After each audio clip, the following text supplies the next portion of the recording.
Welcome, race fans, back to Primetime Racing TV, here with the Hardline Racing Cup Series here at Auto Club Speedway. In the booth with me tonight, as always, Corey Silva, Evan Black, joined by Cole Borgstadt as well. How you guys doing tonight?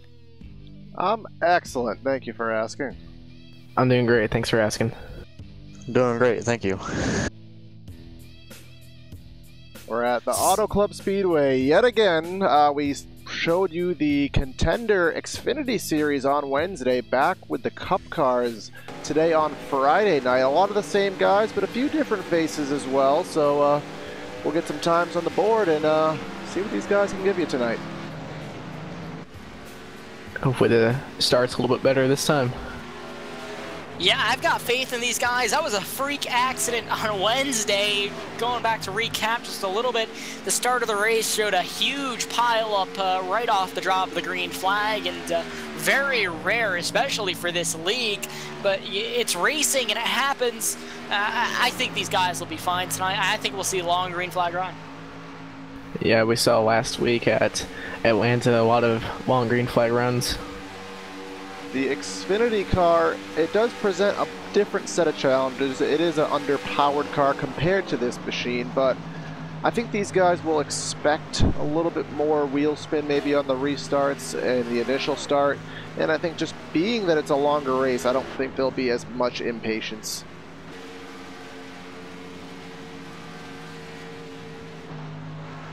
Right now, Joshua Adams has set the bar at a 39.381 as we follow Shane Taryn.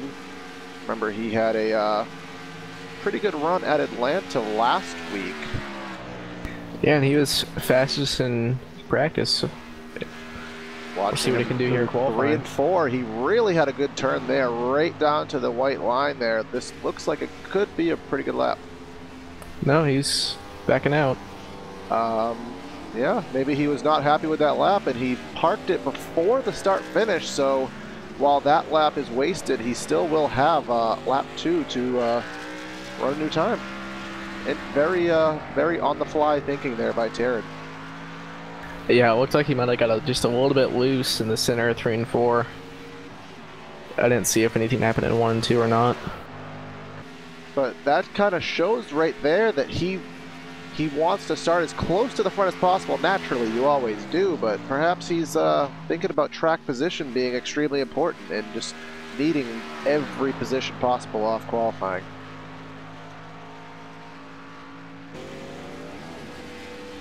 I'm seeing a lot of guys just throughout practice and qualifying get tight, hit the wall, and there's so much wheel going up into these cars when these guys get tight. As soon as they hit the wall, the cars will spin right down the track. And Shane's up into the wall. He's not going to get a lap in. Yeah, so he took a risky approach there, put it all on that one lap. He didn't get a safety net lap, if you will. So and just like Brandon said, just got tied out of turn 2 and got up into the wall. Right now, Dustin Johnson, remember him dominating at Atlanta last week. He's now at the top of the board, 2 1,000ths quicker than Adams. Tried to do a little Tokyo drift there in 1 and 2, didn't quite nail that.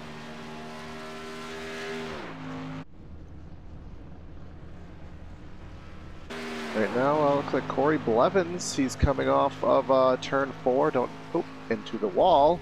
That's going to kill this lap already, whether it be an out lap or a Q lap. That was his out lap. So he's already going to be at a disadvantage, losing that momentum coming to the line. Yeah, it looks like a lot of people are getting up to about 201 miles an hour entering turn 1, and he's only able to get up to 199 from that. The clock will run out before he gets to the stripe. It's a matter of will iRacing give him the lap before it transfers to the race. I guess only time will tell. I don't think he's going to have enough time. No, he will not. So Blevins will not turn a lap.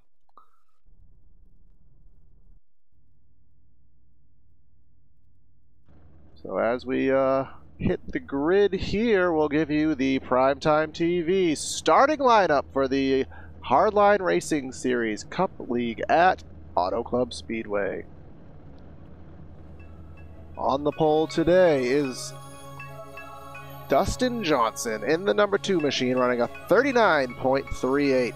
Joshua Adams to his outside. Starting in 3rd is Thomas Bresci in the 24, with Briar LaPrade to the 4th position. Trevor Ruppolo in 5th, and Tyler Hensley in 6th. Joel Holloway in 7th, Robert Kenny in 8th, with Kyle Zimmer and Kyle Souza, the row of Kyles, rounding out row 5. We got Shane Taryn in 11th, Cole Begonia in 12th on his outside, Tanner Allen in 13th, Bronson Stafford to his outside, Rusty Capel in 15th, Casey Shue in 16th, Corey Blevins in 17th, and rounding out the field is Cody Tabor in 18th. Only about, what was it, the top 10 actually managed to turn a Q lap here, so I know a couple guys, as we saw, did have some problems, but not quite sure if a couple guys just aren't comfortable, they want to start in the back, or what it is, but we got 115 laps today around the Auto Club Speedway.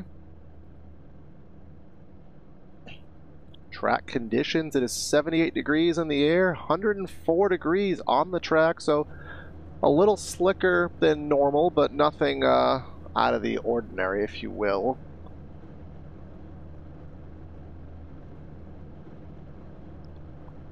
And with the fuel window, it's only about 30 laps or so, so how many pit stops are you guys thinking in a 115 lap race?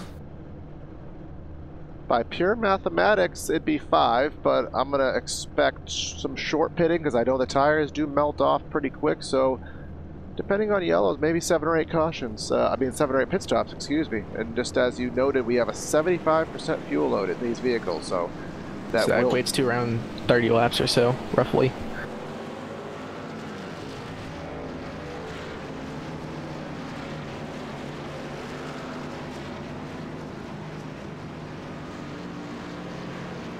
So as these guys roll off of pit road, they will get doubled up, stacked up, and ready to go back green flag racing, or ready to go green flag racing here at the Auto Club Speedway. And expectations for this race, guys, what do you think? If this is any indication, I expect that 2 machine to be out off in the sunset, but hopefully a couple of these other drivers in the race can give him something to play with. Yeah, I don't think Dustin's going to be off in the sunset tonight. I think Joshua Adams is going to have something for him.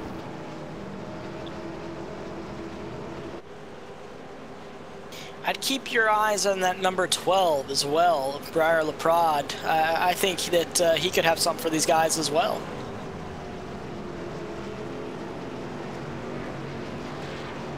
Pace car getting ready to make that hard left turn down into pit road off of turn number 4. These guys ready to go green. Pace car pulls off, waiting for the leader to hit the loud pedal.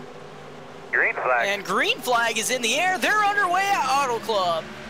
A cleaner start that we experienced in the Wednesday night race, which is a positive, but we do have a lot of side-by-side. Johnson clears to get that arc he wants into 1, and he will have the whole shot.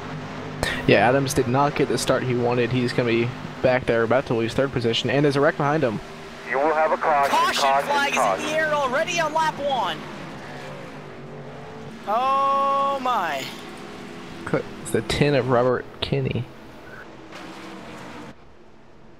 Let's go back here on replay. Robert Kenny got way loose and going into the corner, and around he went. Along with some heavy contact to the outside wall. It looked like someone else was involved. That would be the... Yeah, looks like the 25. Said he just was running that high lane and just lost it, and did clip someone just by a hair. Didn't quite see the... No, it looks like Blevins got through. I think he kind of ghosted through him. Doesn't look like he got any damage. No, Blevins got lucky there then, and heavy contact to the number 10 car of Robert Kenny. Yeah, so, I think he's done. Yellow for the first time tonight, already on lap 1, and I'm already hearing these guys shut off their cars and save fuel. Yeah, with that fuel limit, they're going to try and get as much as they can out of these tanks. And just looking at our chat here on YouTube, Thomas Bressi, at least on the pits, in the pit lane, was actually on chat on the broadcast saying good luck and hello to everyone watching. Texting and driving is not a safe thing, but I hope is it okay if he's on pit road? Because he's technically not driving. We'll go with a yes on that.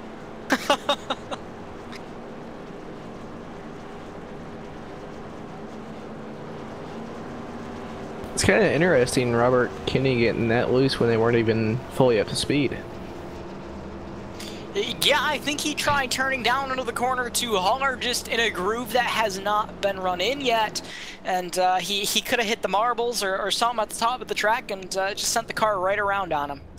Yeah, with them not being up to speed, they're going full throttle into the corner, and it looked like you just can't do that this early when they're not up to speed. So not... Yeah, he was running about the 4th lane up as well, which I imagine probably has a lot of marbles in it from practice and qualifying, so that probably wasn't a good combination either. Are you guys surprised to see this many people on pit lane when we literally did not even take the stickers off the tires yet? I am kind of surprised by that. I figured if we ran 2 laps, maybe just to kind of top off on fuel, but... I mean... It does surprise me a little bit, just for the same reason that Evan said, but I guess these guys are just that concerned on fuel right now. They don't know when the next caution is going to be because, you know, these guys are so used to going on long runs. There's been so many cautions the last couple days here, though. But as we remember from Auto Club on Wednesday night, obviously the race was very rough in the start, to say it kindly. But it did turn to be a very good race in the center. There was a good amount of strategy, good amount of different lines working in, different battles all throughout the field. So this race will get a good green flag flair to it. We just have to kind of, you know, get through that opening stage of the restart. Yeah, the first 15 laps of the race on Wednesday got off to a little bit of a rocky start, but after that they got going pretty good. The first red flag in primetime racing TV broadcast history was waved. And just so you folks know, on our newer set of overlays that we'll be getting soon, we did put a red flag on it, just for that situation. Just in case iRacing does decide to have model rain delays, you never know. We did not ever think that we'd need to use a red flag, so we never had one, and, well, this league did prove us wrong. It's like many racetracks in, well, in real life, they put safer barriers where they deem it to be necessary, and then what happens during the next race there? Someone hits a place on the wall that didn't have a safer barrier, so they got to go back and just protect themselves further and take that extra step. So I guess we've done that in terms of overlays. Yeah, absolutely, and I guess we hit new ground in iRacing all the time. We are making the switch over to ATVO, so that's how we were making that possible. So to quote Brandon, these guys are doubled up, stacked up, and ready for the restart here as we wait for the pace car to pull into pit lane and let these guys go back at it. That was a good imitation of me. Thank you. That was pretty good. Pace car is in. We wait for Dustin Johnson to get this race refired. Ready, green, green, green, and green. There it is, green flag in the air for the Hardline Racing League on this restart on lap number 5. Pretty good start by Bressi on the outside, but again with the hole shot is Johnson entering turn 1.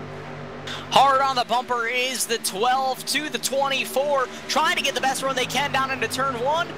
We're looking at 2-3 wide towards the back of the pack. Yeah, they made it out of turn 2 that time. Bressi prevails for P2 using the outside in 1 and 2, which is pretty interesting to see, especially this early in the race. And he's staying up there. He's not getting down to the bottom yet. Differences between the Cup cars and the Xfinity with the higher horsepower. More load is being put into the track, more rubber, more heat. That should open up more lines as this race progresses, and the track should darken up more so than it did the other night.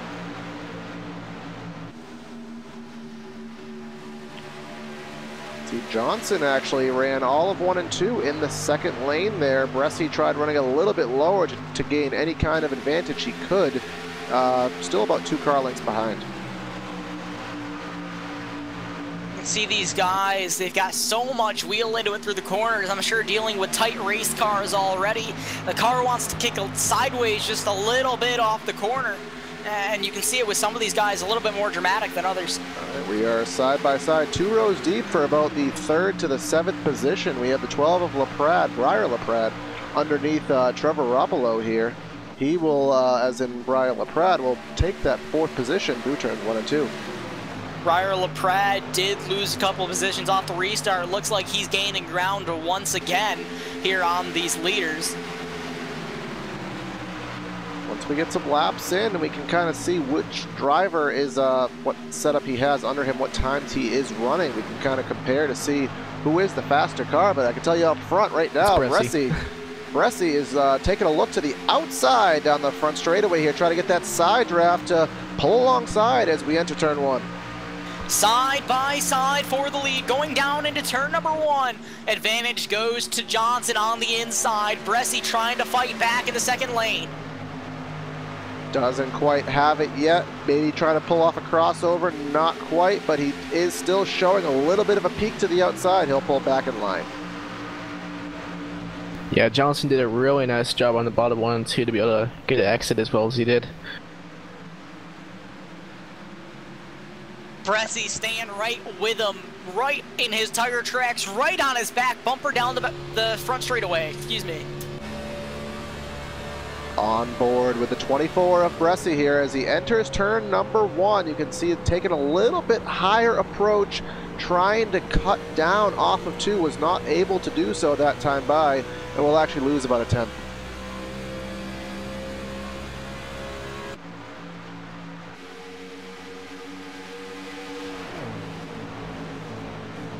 Back in the pack, we see a little bit of a battle here with Trevor Ropolo and the number 38 of Shane Tarrant. Tarrant looks to the inside and pulls alongside down the front straightaway. I've been watching Tarrant a little bit, and he's been the fastest car on the racetrack for a couple laps. So we'll see what he can do once he gets by the 90. Shane Tarrant, I can say thus far, has the fastest lap of the race. Fastest lap at a 39.823 is faster by about a half tenth than anybody else in the field.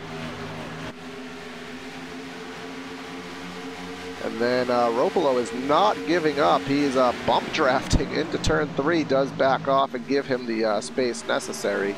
And Ropolo will suffice to the 6th position.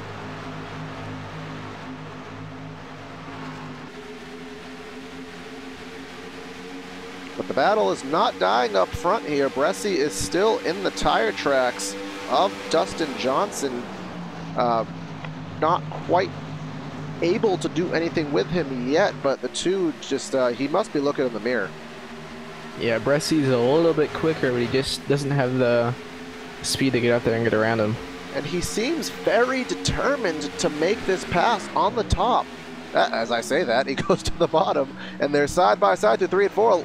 Pushes up a little bit, does Bresci, does have to back off to avoid contact, and again, will have to make do with the 2nd position for now. But in this battle, we can see here that this is bringing Joshua Adams, Briar LaPrade, and Shane Tarrant into the mix. A little bit of drafting and weaving down the front straightaway we saw.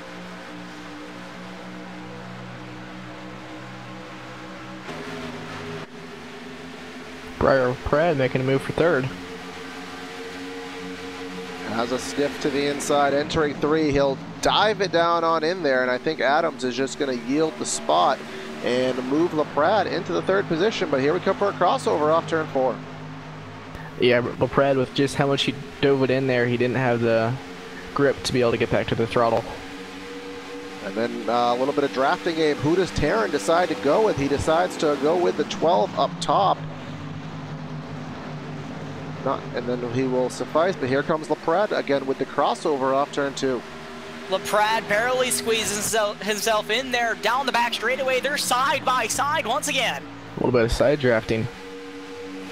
Close quarters racing here at Auto Club. They got to be careful. That's where most of the wrecks came from on Wednesday night.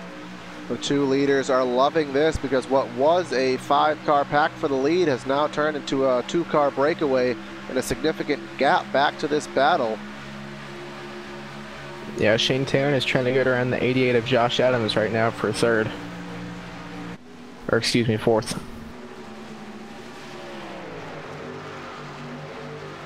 He's going to clear him.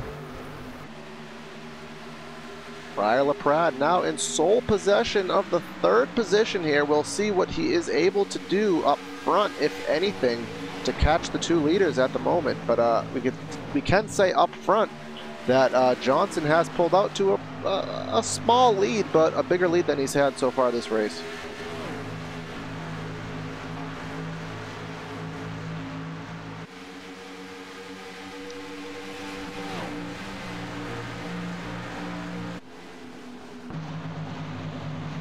I was watching the battle for 6th and 7th back here, and coming out of 4, Trevor Ropolo actually scraped the wall a little bit.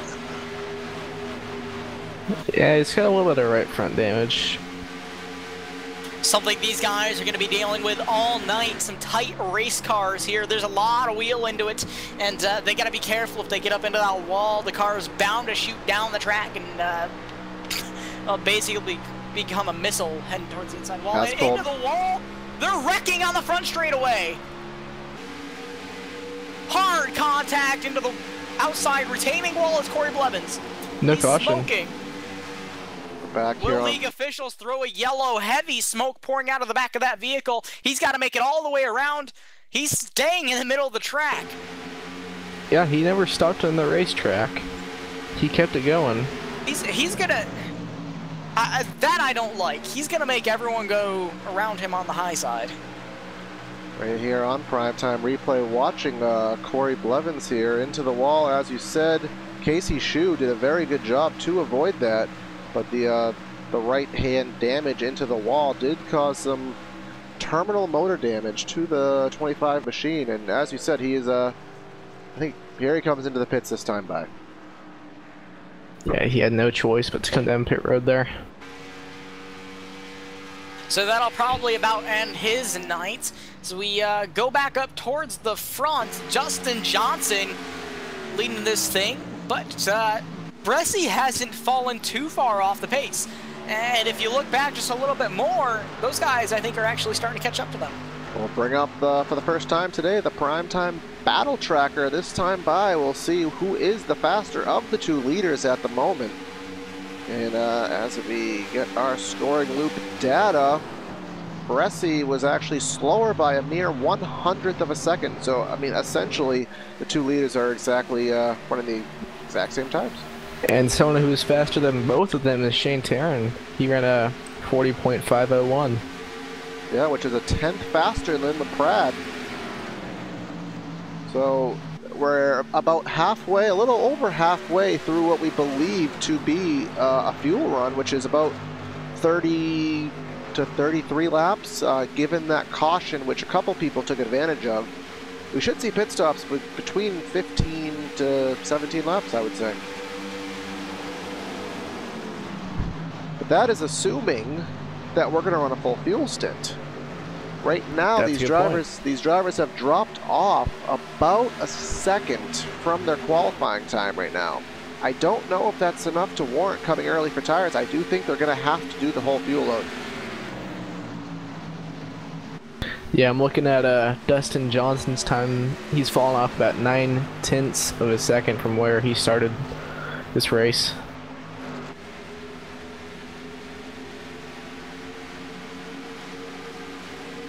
See these guys dip into the apron on the front straightaway. That is legal. We are not at a plate track, so the whole facility is in play. Some of these guys you will see doing that down the front straightaway.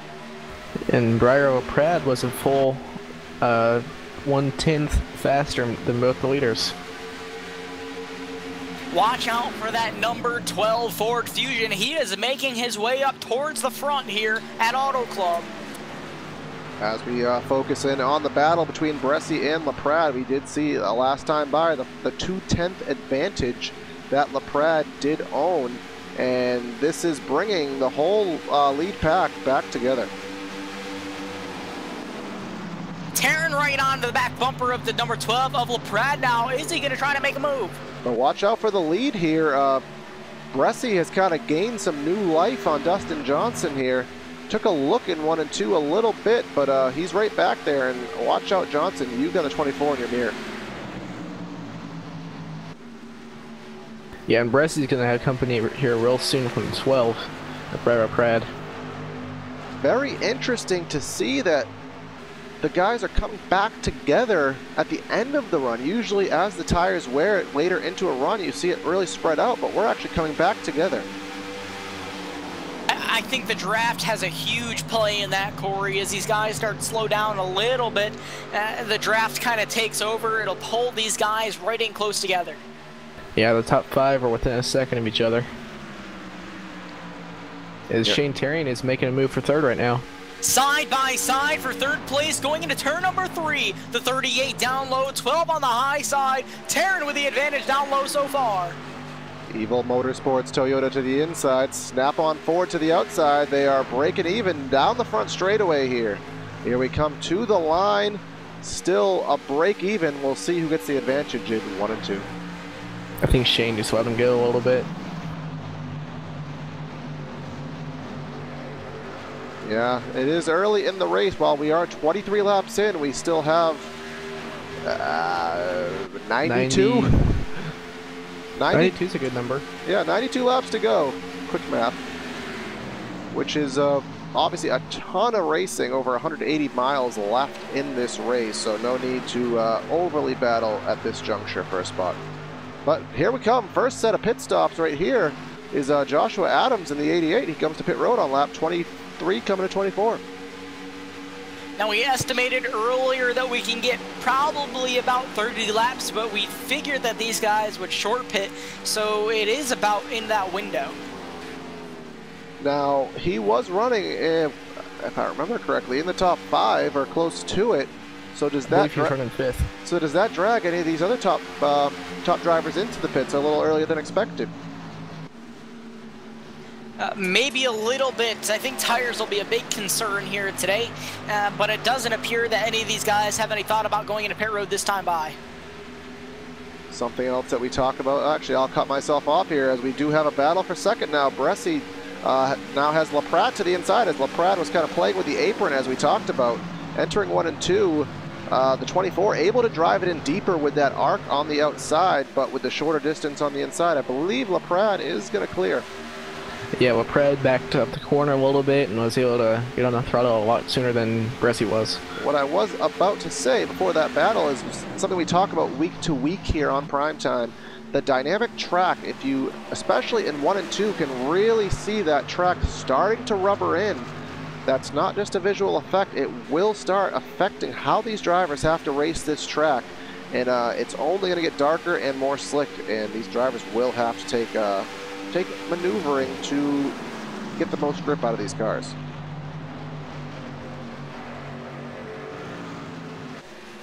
Especially off turn 2, where it is kind of single file. You want to get right to the bottom off of turn 2.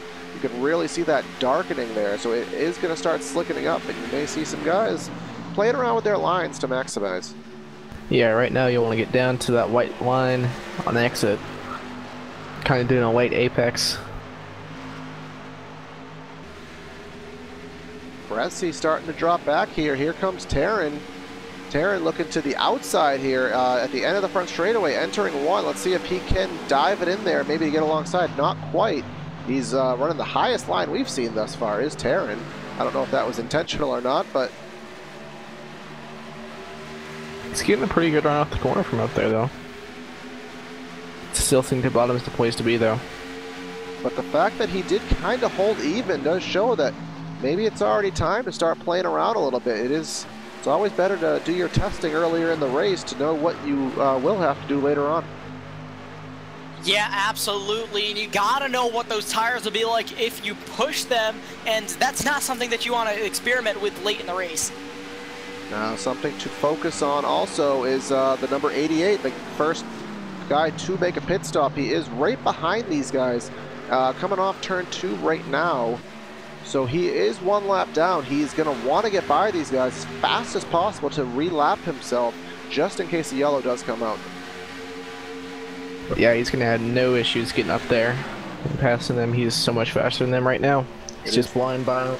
It is always better to be on the lead lap. And even if he was to receive the lucky dog, it would not be as good of a position for him as if he was just on the lead lap and had that extra strategy he could play with. Yeah, when you get the lucky dog, you have to go to the tail end of the line, longest line. And here he comes under Terran, and then he's going to have a head of steam on Bresci here, and then right in front of them are your 2 leaders. Yeah, Adams got the apron a little bit and got loose. Now the leaders have to watch out, because if they let this 88 get too much of a head of steam and too much of a head start on them via pit stops. Johnson's pit coming this time. Yeah, I was gonna say, then these guys really have a new leader. And who else Johnson is that too? Slides him into pit road. I think he barely made it. If last week is any indication, expect the 2 to make a full-blown aggressive entry every single time on pit lane. He lucked out with no penalty at Atlanta, but I wonder if eventually his luck's going to run out. He made it. He was going 56 at the line. It's a perfect pit entry by Johnson. I guess I'm just old school and I go slow, but that's why I don't win as much.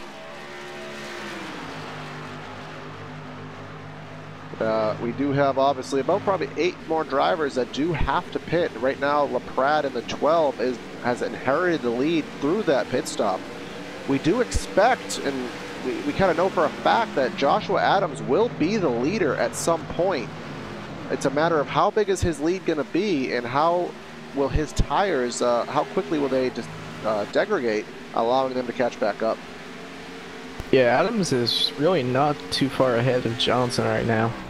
Right now, Joshua Adams coming into 3, and Justin Johnson is now coming into 3. So it's only a matter of about 3 seconds.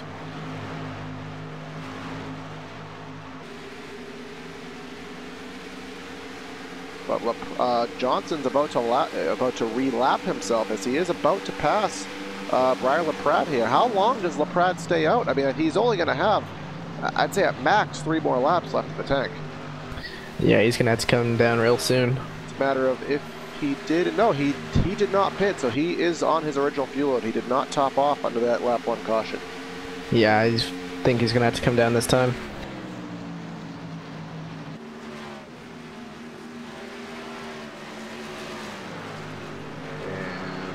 He's going to take 1 more lap. He's really got to be careful, guys. You know, he stays out too long, these leaders are going to come right around him after pit stops. I guess watch Bresci here. Bresci, he is coming with a head of steam here. Again, on those fresher tires, but that is something that you have to be careful about when you do have, and we saw it at Atlanta, all of these different tire strategies, some guys on new tires, on old tires. It could be a really dangerous situation depending where you are on the track. And Breyer's coming in this time. So he stretched it by about 4, maybe 4 or 5 laps longer than anybody else that we've really seen so far. So if he does that every time, does it maybe shorten him a pit stop? Maybe he's playing this out better than anybody. It could shorten him a pit stop, but one person I am a little bit worried about is Adams. With him pitting 10 laps before anyone else, he's going to have to make at least 1 more stop if he keeps doing that. He's going to have to make at least 1 more stop than everyone else.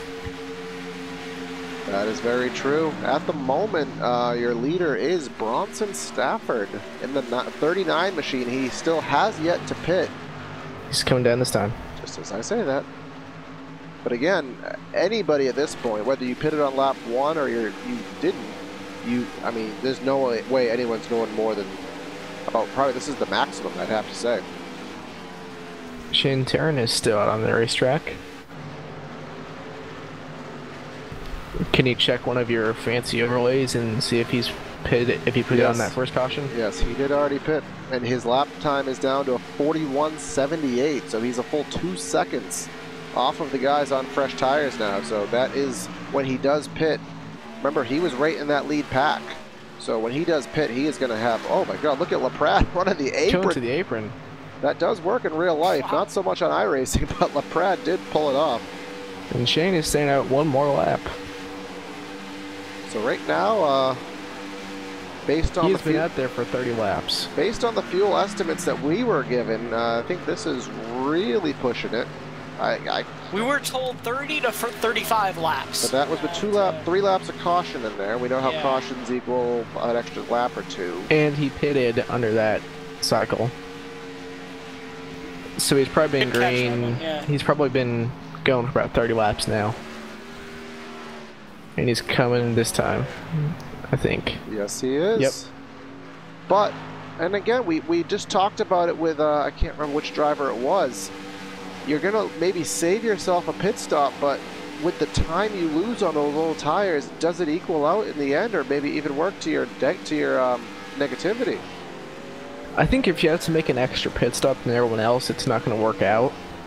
Because I just don't see how you can make up, what, you're probably going to lose 30, well, probably about 40 seconds or so.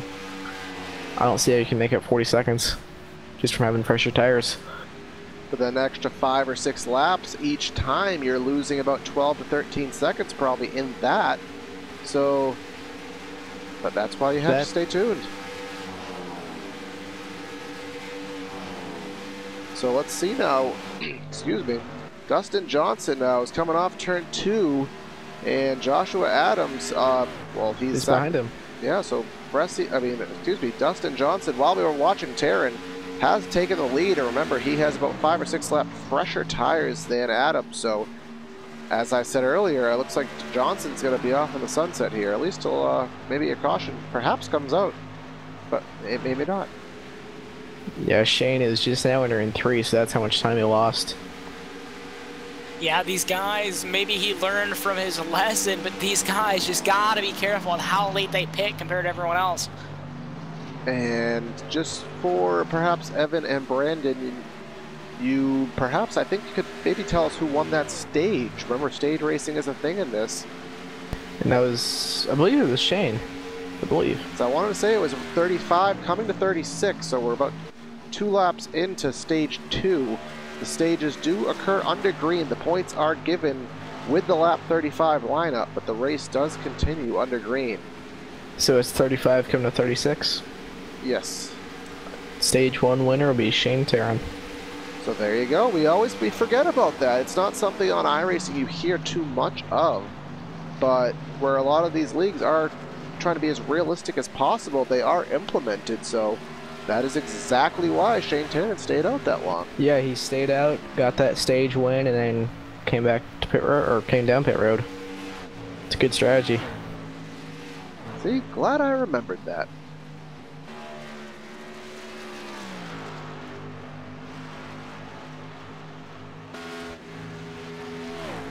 We'll have to go and do our research and find out when the next stage is, just so we can... Is there 2 stages or just 1? We will find that out.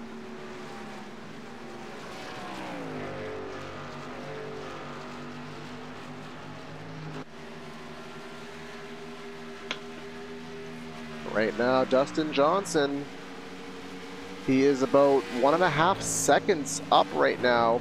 He's running a 40.28. Well, it is referenced to P2, and that is Joshua Adams, who just ran a 40.79, so a ½ second faster. If that pace keeps up, then we're going to have another Atlanta on our hands. Yeah, Dustin Johnson has shown to be dominant in especially this series, and you know, it's he dominated Atlanta, and it looks to be the same situation here. As we kind of said a couple times, Auto Club, obviously it is a wide track. There's a lot of drafts, so the restarts, the initial starts are very hectic, but once it does settle out, you're going to see this strategy, this kind of spread out racetrack vortex of cars, if you will, and it's going to really turn into a driver's battle. Yeah, absolutely agreed, Corey. Cole, what are your thoughts on the race so far?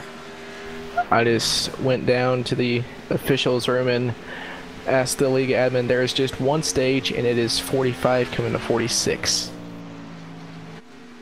Corey knows what he's talking 45 about. is the white flag, and then 46 is the checkered flag for stage 1. So or the only stage. So omit Corey not knowing what he's talking about. So that's most of the time, right, Corey? Yeah, I checked the Facebook post too. I've had a lot of dyslexia lately, so I read the numbers wrong. I apologize. So given that, unless something rather far-fetched happens the next 2 laps, looks like Dustin Johnson will be the one to get this stage victory. So anyways, Mr. Borgstad, what are your thoughts on the race so far? It's been a really good race so far. I'm really enjoying it. You know, there's a lot of, you know, side by side and back and forth to it. I've been kind of surprised by how long these green flag run has been so far. Here we go for the second position, and remind you, this is for a stage point. This is a point that can be used, well, in addition to the race point, so every position matters. And we have a side-by-side battle. Bressi to the top, Adams to the bottom here at the stage.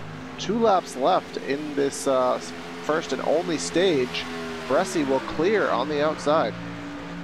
Yeah, Bressi's got fresher tires than Adams. Yeah, it was inevitable. And remember, the stage will end, but the race is going to be green. This is not any of the 3 elite NASCAR series where the caution kind of interrupts flow. We will stay clean and green.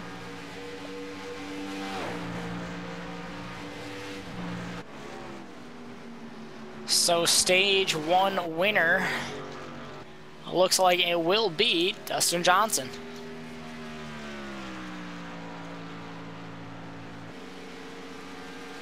And something I mentioned at the beginning of the race, folks, these guys tend to run, once they get going, a long green flag race. And one thing I'm noticing with the long green flag right now is you look at how much darker the corners have gotten with rubber, the first 2 lines. It amazes me, just, you know, iRacing and what they've done with this dynamic track surface. Yeah, iRacing has done a really nice job with that. You can really tell where it's starting to darken and where they're running.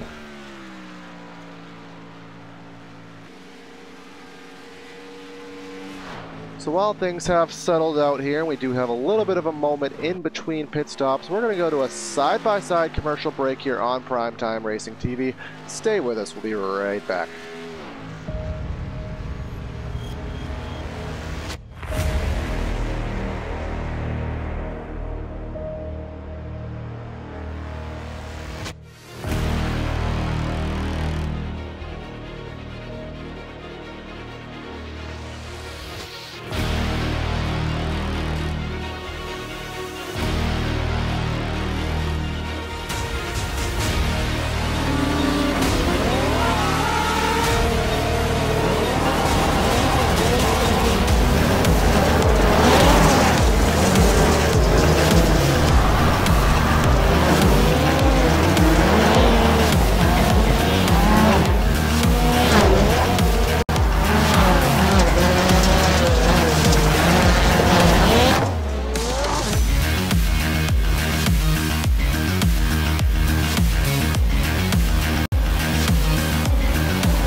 And we're back here on Primetime TV after that commercial break. Haven't missed too much.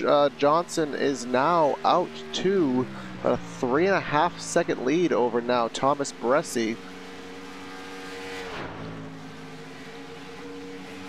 We'll have our first, as we are nearing halfway, we're on lap 50 right now. We'll go on a through the field here, let you know where your favorite driver may be running. Obviously leading the race now is Dustin Johnson in the 2 machine.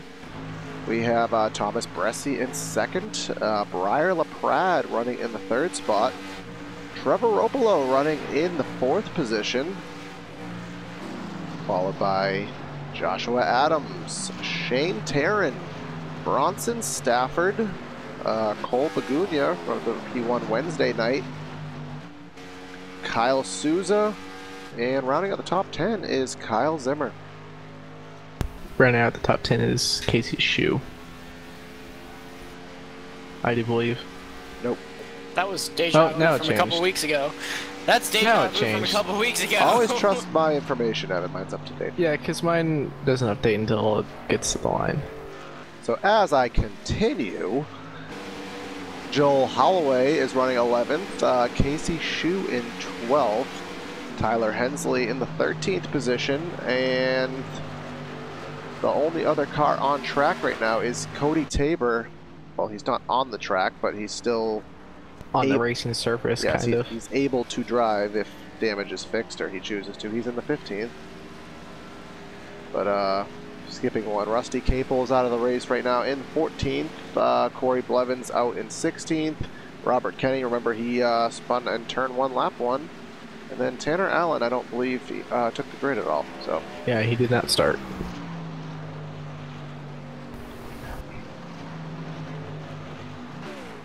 And the drivers that have gone behind the wall and are done is Robert Kenny, Corey Blevins, and Rusty Capel. So that leaves 14 drivers, excuse me, still running here on the Auto Club Speedway as we are about to take lap 54, as I said, very nearing the halfway point. And as I believe Evan and Brandon alluded to a little while ago, you can really see that rubber starting to go down in these turns. Yeah, absolutely. You look and the corners have gotten so much darker since the beginning of the race, and it just blows my mind that iRacing has been able to pull that off with the dynamic track surface. As you had said, dynamic track, it's obviously for dirt, which Brandon Krutz, if you guys don't know, he runs a Outlaw Racing League on Tuesdays in the super late model. He's a dirt aficionado. He'll tell you all about it, but dirt, even though it is maybe the intended feature of the dynamic track, it does change oval racing on asphalt significantly. Yeah, absolutely. I don't know too much about the asphalt racing, or not nearly as much as I know about the dirt racing, but you know, I do know my fair share, and the dynamic track with how it works on each side is similar enough. You know, it just blows my mind.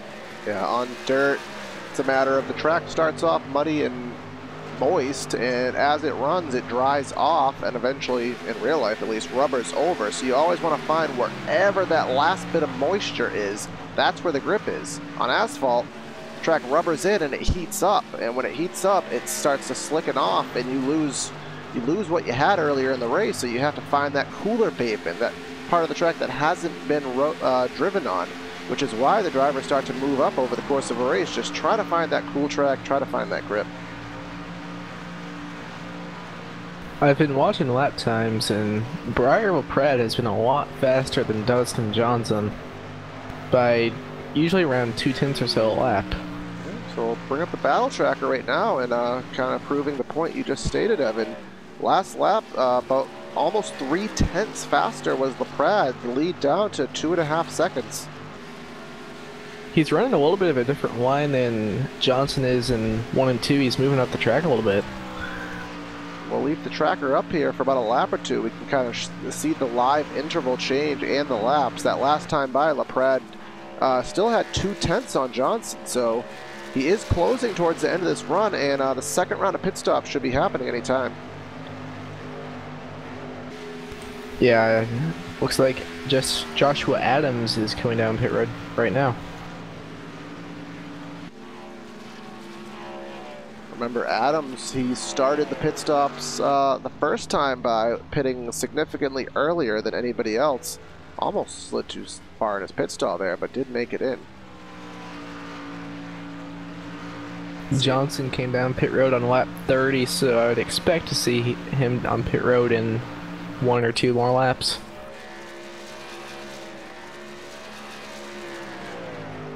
And then given that, you figure 30 laps, so 30, 60, 90. So that last stint would only be 25 laps. So by that logic, after this stop, we should only have one more. Yeah. A lot less than the 5 to 6 we were expecting. They've been so green. And here comes Johnson. It's being rather aggressive on pit road, just like last week. Very smooth entry. I didn't catch the speed, but it did look smooth, like he didn't really have to fight the car or lock the brakes up at all. He wiggled a little bit, slowing down, but he made it on speed. And Bresci in the 24, he's been up there battling with these guys all day as well. He is also in the pits.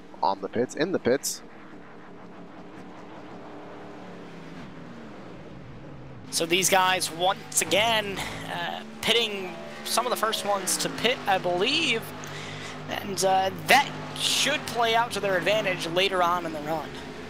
The leader right now is the 12 of Mr. Briar LaPrade, and remember, he stayed out the latest of anybody that last stint. We'll see if that's pulled justice yet again. Yeah, he came in on around lap 33. So by that logic, he should be coming here in about 3 laps or 3 to 6 laps. Evan, I have a question for you. Yes. Do you actually have a notebook for all these pit stops, or do you just remember that well? Neither. I pull up the laps on the iRacing overlay thing, and then look where he slowed down, and he's coming down here this time. You should have just took the credit. Probably should have. But here comes LaPrade, going against the logic we thought. He did not stretch the tank as long as he could have, which he did last time. But that's going to give Mr. Shane Tarrant in the 38 the lead at the moment. But watch out behind him, because Adams and Bresci on those fresh tires are about to unlap themselves. He's going to have to watch out, because 2 fast leaders in his mirror. Or what were leaders, I should say. Yeah, Tarrant and Begunia are the only drivers that have not pitted so far. But here comes Bresci. While passing, he's trying to look to the outside of Adams at the same time, and a little bit of a battle going on here. A lap down, or on the tail end of the lead lap, but these guys are still battling for, I believe, at the 8th position at the moment, at least. The 7th, because Casey Shue, he short pitted a little bit. These guys have got around 10 lap pressure tires or so, and they're going 3 wide. Down the back straightaway here, trying to sandwich Casey Shue, and they do accomplish that. And Bresci does prevail in getting at the moment, the 7th position. Yeah, Adams and Bresci have 10 lap pressure tires than Shue.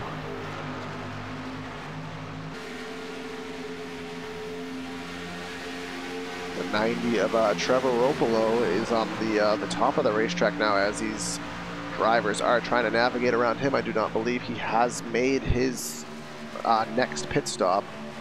He will be a lap down, I believe, after this. Or has he pitted? No, he has pitted, I believe. Trevor Ropolo in the 90. He did pit, I believe. He short pitted. Yes, because he was not up with these guys before, but obviously with the short pitting, gaining that time on the tires, he's now ahead of a couple drivers that he was not before. Yeah, he pitted on lap 57.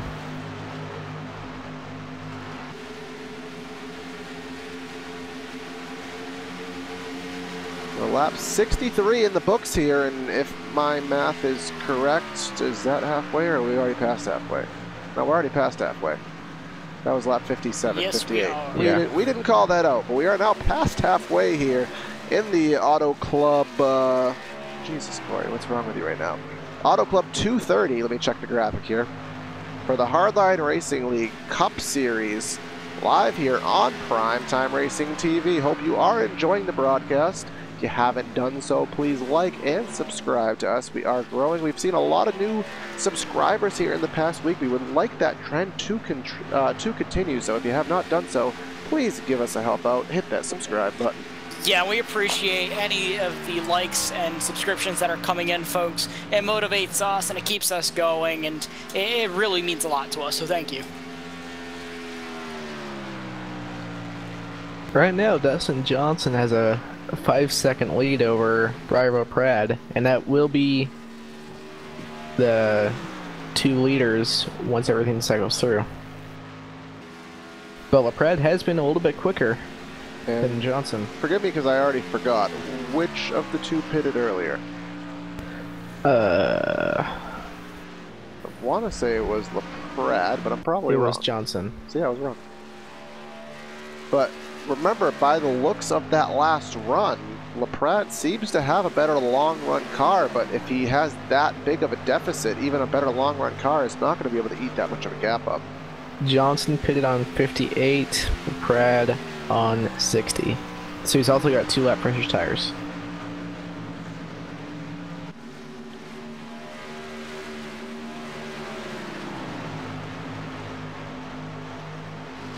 We see here Thomas Bresci, he had just passed Trevor Robolo here, and these guys both passing Tyler Hensley. Tyler Hensley not having the run I would have expected out of him. He's usually a top 5, top 7 driver. I've seen him win a race in the truck series we covered back over the summer. So not any damage, I don't believe. I see that. So maybe they just don't have the setup in that number 5 machine tonight. And Shane Tarrant is on and off pit road. We did not cover that.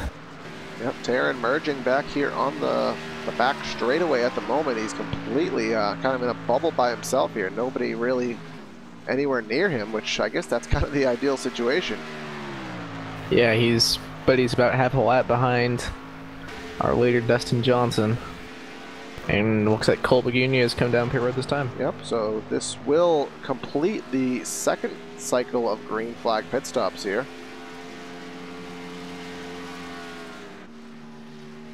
So we will be able to see here as we'll pull up our trusty battle tracker yet again, and we can see LaPrade last lap by is about 2/10 faster, and let's see what it is this time by. And he's been consistently 1 to 3/10 quicker per lap. LaPrade had another 2/10 on Johnson, so that lead, which was I believe about 5 seconds, is now about 4 1/4. So let's see, with a whole run ahead of these guys, let's see if LaPrade can close that gap and give us a battle here for the lead. I think he'll be able to get there because he's got 2 lap pressure tires and he's been better on the long runs. Now, I think we all know what the big game changer in the towards the end, and that's the dreaded yellow flag. Do you guys expect to see any of those once again tonight? I'm gonna let you go first on that.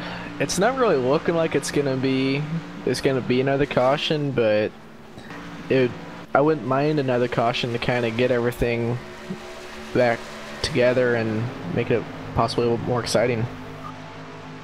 Yeah, as the broadcaster perspective, of course, we always want side-by-side, 3-wide, hectic racing, but it is nice to see a green flag race play out. This is the 2nd one in a row, so unless, I mean, there's a self-spin and someone's kind of in the vicinity of it, I don't really see the iRacing officials throwing out the yellow flag, and I don't think we'll have the iRacing.com Facebook on the track at all today. Yeah, I don't think so either. Alright, it was one time where I messed up, and I've been taking it the whole rest of this week. If you did not watch last week's broadcast that we had Wednesday night at some point in the past, Brandon mistakenly called the pace car the iRacing.com Facebook. And we haven't let him live it down here on Prime Time, so No. you in the chat, you don't have to let him live it down either.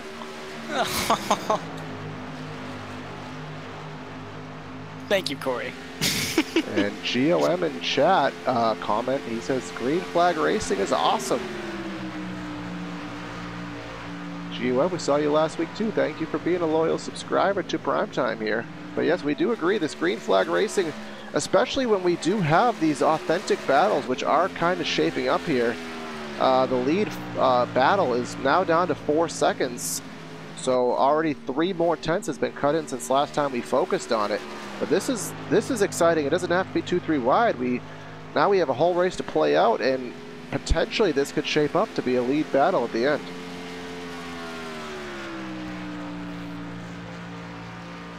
Yeah, I don't know if Pratt will be able to get there or not, but he's been consistently 2 tenths quicker a lap.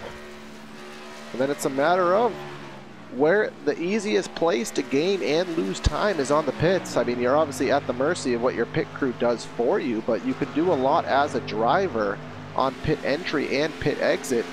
So hopefully LaPrade is able to be quick and efficient with his pit stops, but this would be the time for a mistake to happen if there was, because he's going to try to maybe push the issue. Yeah, the final pit stop here in probably around 20 laps or so. They could probably pit, what, 85 and make it? Yeah, I would think. that'd be pushing it, but that would be a tire advantage. But we're on board here with LaPrade in the 12, kind of see how he is approaching this Auto Club Speedway. Takes that high entry through 1, cuts right to the bottom off 2, as everyone else is doing, as you see the really dark track. Right down the wall, down the max straightaway. Let's see how he approaches 3 and 4.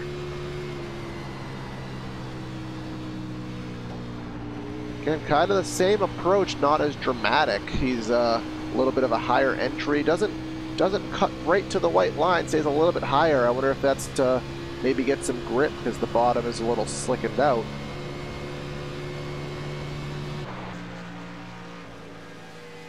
But let's pull up the graphic again. 3.6, he's gained 4 tenths, so this is going to be a battle, guys. The pit window, as you said, will open up in about 10 laps, so it's going to be a matter of who decides to pit, get that little bit of a tire advantage. Maybe that'll close the lead in for him. I see something we missed. Josh Adams from 5th. He had a massive crash out of turn 4, but he got down the pit road. He actually flipped down the pit road, if you want to go back and look at that, Corey, in lap 72. We'll go back as far as we'll be able to. Lap 72 coming out of turn 4. But unfortunately, given the constraints of the overlay system, I can't go back that far.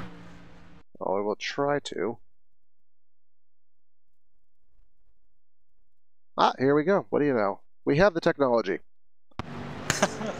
Let's use it. Exits turn number 2. Go on the chopper cam here.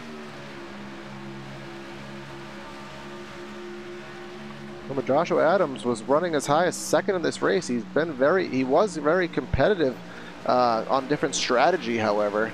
Kind of put him in different. 5th at the time of the wreck. Yeah, just hard lick into that turn 4 wall, and then. And oh my! He barrel rolled down pit road. Shades of Michael McDowell there. I thought I saw it all in iRacing. That's a new one. So that's another driver that's gone behind the wall? Yeah, unfortunately his pit crew is not going to have the technology to fix that machine. No. Yeah, we had the technology to go back and watch it, but they can't fix it. Meanwhile, for the lead, Briar LaPrade is making some amazing headway on your leader, Dustin Johnson. The gap right now, I believe, to be 3.5 seconds, so another couple tenths shaved off since last we followed. The lap difference, actually, Johnson had him by a hair that last lap, so let's just see. Maybe that was a fluke lap. We don't know, but we'll see this time by what the situation is with the gap. I was watching on board, and Briar LaPrade bobbled just a little bit on the exit of 4. Yeah, I saw he was about 3 tenths slower than his previous lap. But this last time by, justice is served. He did run about a tenth faster. So, but he's still 3.4 back. Remember, I think he started this runoff at about 5, so second and a half taken off the lead here. We're pushing 37 laps to go. We do have another pit stop. It's going to be really interesting on this last stop because this is going to be the money maker. It's either going to give Johnson a bigger lead or we're going to be nose to tail here for the last stint. I think if Breyer is going to get there, he's going to have to pit probably around lap 85, just try and short pit as much as he can. While we have a second, we'll go through another through the field here. Dustin Johnson is your leader. Briar LaPrade now down to 3 1/4 seconds in second. Thomas Bresci, a good run in the third spot. Shane Tarrant in fourth. Bronson Stafford in fifth. Wednesday's winner, Cole Begunia, in sixth. Kyle Souza in seventh. Trevor Ropolo in eighth. Joel Holloway in ninth. And rounding out the top 10 is Casey Shue. We will finish up with the last 3 cars on track. Kyle Zimmer is in 11th. Tyler Hensley is running in 12th. And the only other car, I mean, in the virtual world, if you will, right now is Cody Tabor. Yeah, sitting down there on pit road. Something I do want to point out is Trevor Ropolo made a pit stop. I'm assuming that was his scheduled stop, and is there any way he can make it? I don't see so. It. No, I highly doubt it. As we've said, our estimate was 30 to 33 laps, and this is going to be about 36 to 37. And yeah, if a caution comes out, maybe he can make something with that strategy. But if this does go green, which I think most of us are kind of betting on, I don't really know how that's going to play out for him. But I don't think the way he wants it to. And just in case, it is October. He does have a pink ride, and if you can see on the back bumper, say "Save the Tatas." It is Breast Cancer Awareness Month, so a nice tribute. In all seriousness, it is Breast Cancer Awareness Month. I do know people with that, and it is not something that anyone to live through. So a nice tribute by Ropolo. I don't know if he has someone in his family experiencing that, but sorry to interrupt, Corey, but Briar LaPrade has hit pit road. Oh, yes, I'm just rambling on. But if we actually do have activity, here comes the second place guy. Can he make it from here, guys? Yeah, he should be able to. It'll be very close, but it's about 34 laps, right? 33. Yeah, right on the edge of the window. Let's have some right side damage that at least I wasn't aware of. Obviously it wasn't slowing him down any, but he's bending the wall.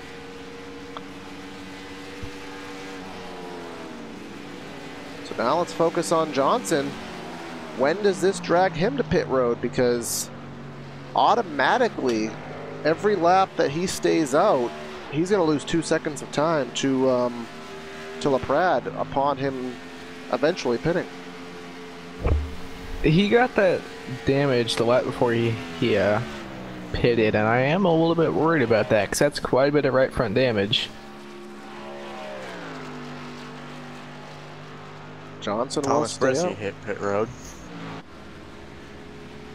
Yeah, Bresci's on pit road.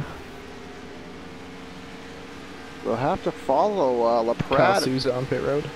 We'll have to follow LaPrade a little bit and see if that damage is going to slow him down. It did look significant enough to maybe slow him down on the straights. I don't know if there was any suspension damage, but Yeah, he was going about 200 on the front stretch, and I saw them hitting about 201 at the beginning of the race, so he's not too far off at all, if at all. we can see here we're focusing on the rear chase view. The right front is kind of out and exposed, almost like a modified, but that is the only flaw. Apparently it's covered enough to keep the aerodynamics where they need to be, because he still is running normal pace. Yeah, that's his kind of normal lap for what he's been running on fresh tires. Well, kind of a little lucky, and luck's on his side.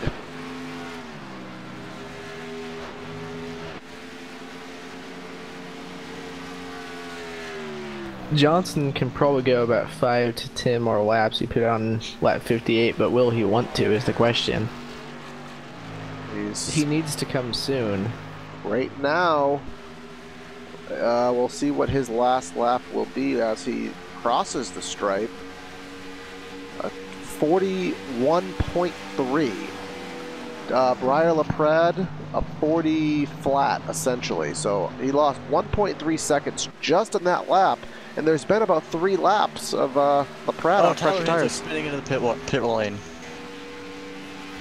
The number 5 of Tyler Hensley around on pit lane right at the entrance. Yeah, he just got down there too hot. Yeah, he's running the apron here, trying to take a safe entry into the pits. Oh. Didn't hit anything.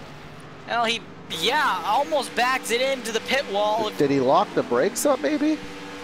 That's what it seems like. A lot of rear braking these things, and probably just sent the car right around. Seemed pretty slow at that point. And here comes LaPrade going to unlap himself right now. But guys, if there's one thing I am worried about is I know LaPrade's going to have a pretty good sized lead. But every lap that Johnson stays out, he's going to have that much fresher tires when he does pit and after the pit stop. And here he comes. At least now, I think... no. What a save. Wow. How did he save that car? He's just that daggone good. Yeah. On board here, we're going to go Tokyo drifting into the pit road. Wow, that's a way to give himself a scare there, I'm sure. We just saw Tyler Hensley do the same thing, and LaPrade manages to save it. Here comes Johnson. Yeah, here comes Johnson. We're on board with him now. Yeah, he just, as he came off the banking there, it broke loose on him, and luckily there's enough real estate to the inside where he was able to save it and not lose too much time. He definitely got some style points for that. But he now exits his pit and exits pit road entirely. He will run the apron through 1 and 2 and merge on the back straightaway. And LaPrade is in the middle of the back straight away right now. So he's got about a half a straightaway lead over Johnson. Just trying to do some math here. We know how that goes. I believe it's about 5 seconds right now, but we'll potentially be able to find out this time by. Which he probably lost, what, 2-3 seconds just with that pit road injury? Yeah, at least, I would say. LaPrade has taken over the lead this time by Johnson. We're waiting for Trevor Ropolo to pit, but actually Ropolo's kind of in his own little strategy world right now. But it's about 4 seconds exactly of a lead for LaPrade at the moment, and there's about 25 to go. I just noticed something with LaPrade in turn 1 and 3 and 4. He is clutching it in the corners. He is. Save as much fuel as he can. Briar LaPrade. We're gonna go on board here with the RPM gauge up and try to hear firsthand. He obviously pitted at the earliest end of the window, and he's a little concerned about it. He did not clutch it in this time. Yeah, because we're watching it, of course. Yeah. I did see he was clutching in the lap before. And you can see here from the cockpit cam, you can see visually the right front damage to his machine. And of course, as soon as I say something about him clutching in, he stops. But I think I at least was able to hear it though, so maybe he's only doing it so often. Maybe he didn't think he gained that much, or saved that much, I should say. But right now we had He's talked. not going to be able to save more than a lap, I would think. We talked about a 4-second lead that he had over Johnson. That is now down to 2.4 seconds. I wonder if he's still trying to save just a little bit, but not clutching it in. Maybe letting off a little bit earlier, or yeah, a just little letting bit it roll longer more. time. Yeah. Last lap was a 40.44 for LaPrade to a 30. He clutched it in again. Yeah, because I'm not watching it.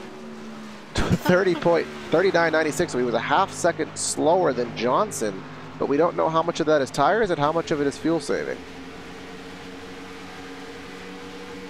I would say most of it's from fuel saving, I would think.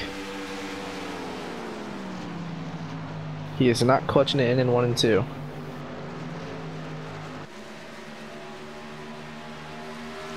Johnson down to a 2.5 seconds now, so it's a complete opposite situation of what we were watching before the pit stop. I think at least now LaPrade has a chance to defend the position, especially this late in the race. Maybe he that might just be trying to save a little bit until Dustin gets there. Yeah, maybe he knows that once he's in the draft, maybe picking up a little extra speed, driving it in deeper. Maybe he wants to have that little bit of fuel in the bank just in case.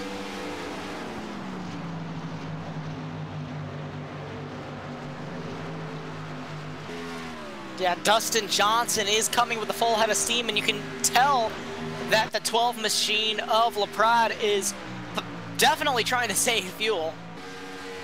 Dustin, a lot slower than Johnson. We know that that 12 machine has a lot more speed. Johnson is technically now taking the second position. And remember, Trevor Ropolo was still in it. We don't expect him to be able to make it. But if a caution was to come out right now, Trevor Ropolo is a genius because he would be in the third spot. Yeah.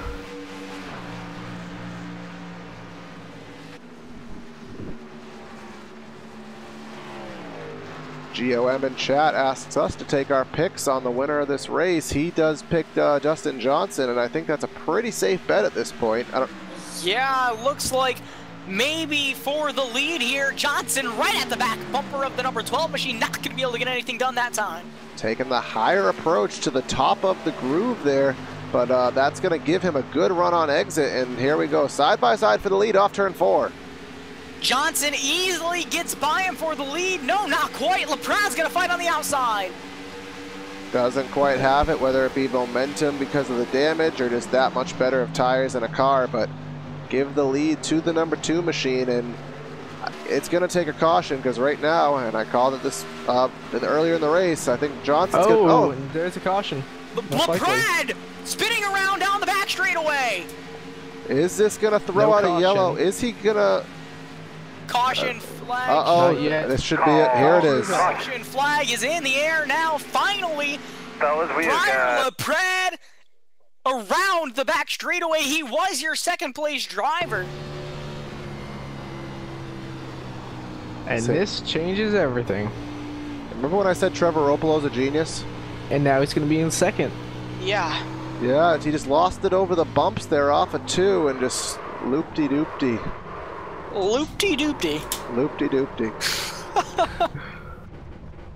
And then at this point, he's kind of in a precarious situation of he needs to get the car going. I don't think he, from a driver's perspective, he wanted the yellow. I don't think he would purposely try to do it, though, but he was kind of in a spot where it was just going to happen regardless. As a driver, you don't want to purposefully bring it out, but you want it to come out whenever you self-spin. You also don't want to be the caution. Yeah. But he's not really going to be in too bad of a spot. He's going to be 5th. But he's probably going to, I mean, not probably, I would assume he's going to use this opportunity to fix as much of that damage as he realistically can. I would think, 'cause he's only going to fall back to 9th, maybe 10th. Yeah, there's 8 cars on the lead lap, and then Casey Shue, I believe, is the lucky dog. So the lucky dog will start at the back regardless.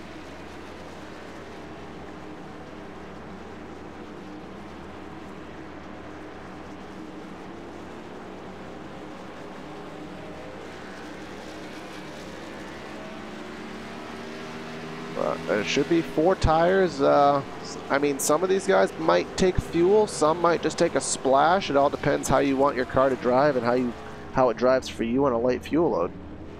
Yeah, if you're a little bit tight, you are going to want to take fuel. If you're a little bit loose, you're not going to want to take any, because the lighter the rear end of the car, the less swinging weight it has, so it's going to be a little bit tighter. Johnson takes the, as expected, gets out pit road first. Looks like they all came out the way they went in. And LaPrade, we can see him holding in his box as we expected, trying to get that damage fixed. Let's go and focus on it. It does look significantly better. Tire is fully covered now, unlike what it looked like before, so.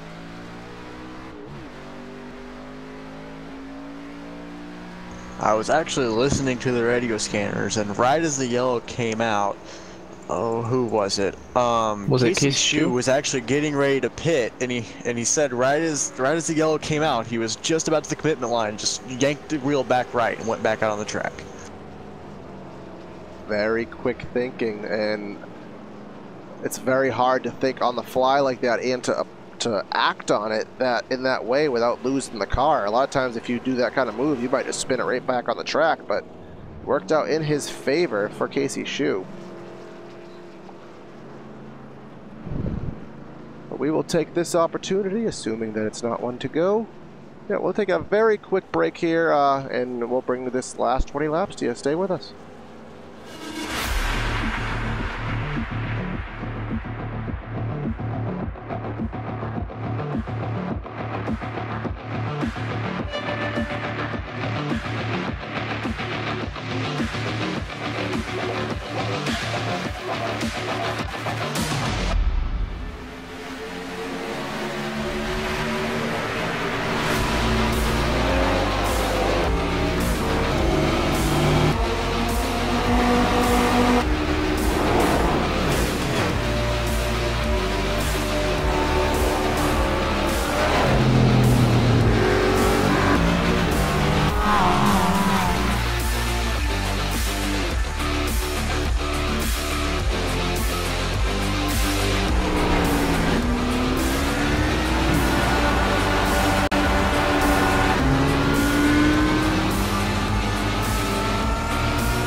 Alright, and we are back here. These guys are behind the iRacing pace car, not the Facebook. And they will get doubled up, stacked up, and ready for the restart once again here at Auto Club Speedway, Fontana, California.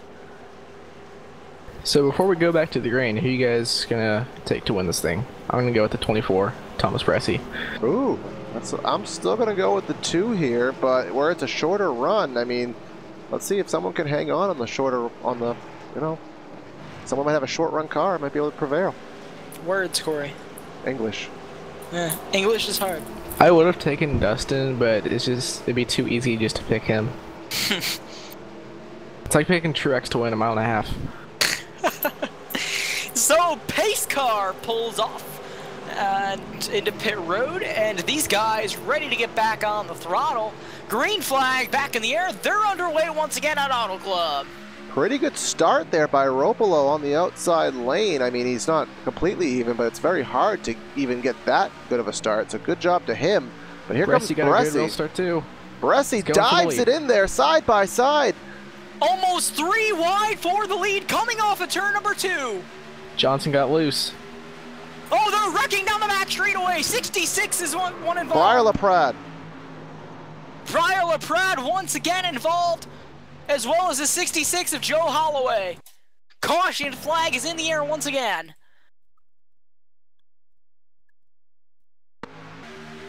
Go back a little bit here to the beginning of the restart here. I'll go from the blimp cam, try to see the whole situation. You can see here Bressy up front at least, kind of get there, almost had the 3 wide, but further in the pack. Looks like LaPrade got into the 66, was that, of Joel Holloway. There was just a little bit of a stack up with the, is that the 4? And then the 66 got into the back of him and got a little bit loose.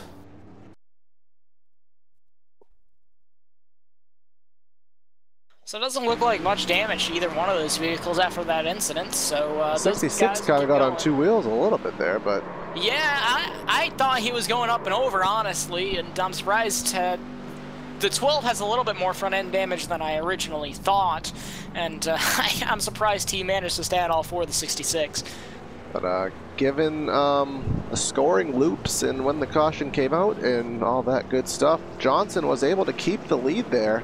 But Bresci, I mean, that was a heck of a fight he gave there. That was a really nice restart by Bresci.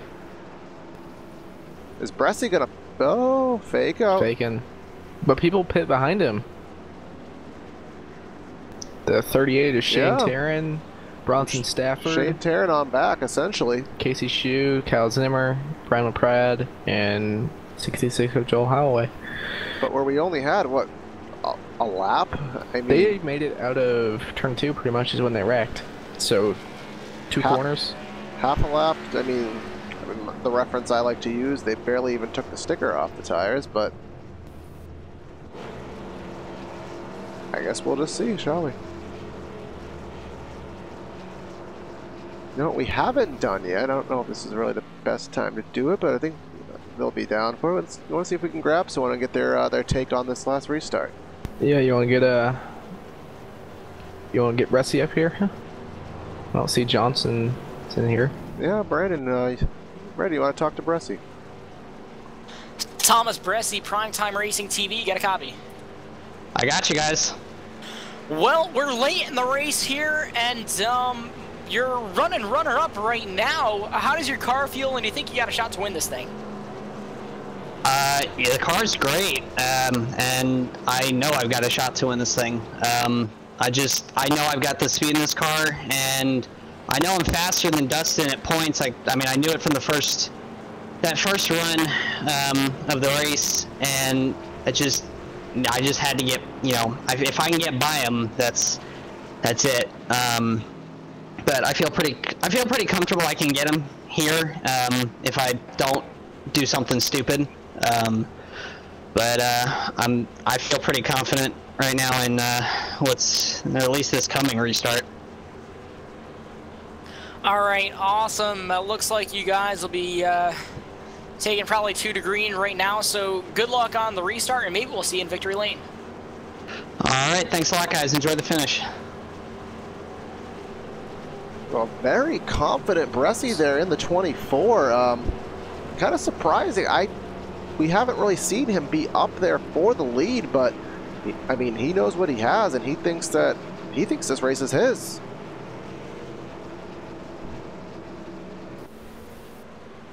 The outside really hasn't been able to do much on that restart, but we'll see what he can do here. If he's able to stay side by side at all, even if it's just a right rear fender entering turn 1 on the outside, he's going to be in a very good position. Yeah, it's just, but on the start you can stay even, but just getting into the corner you lose so much on the outside in 1 and 2 on the restarts. He's really going to have to time this like a champion, and with all respect to him, look what car he's driving. Yeah. The legend of Jeff Gordon. Is it in that car? We don't know, but we'll find out in about 13 laps. Sounds like Dustin Johnson is going to be taking the inside once again. Not very surprising. Speaking of legends, though, Dustin Johnson, there we go, is channeling his inner Rusty Wallace, though. Yeah, he's doing his best. Rusty Wallace actually did manage to win a race here at what was then the California Speedway in 2001, beating out no one other than Jeff Gordon. So we're going to have another Rusty Wallace versus Jeff Gordon here?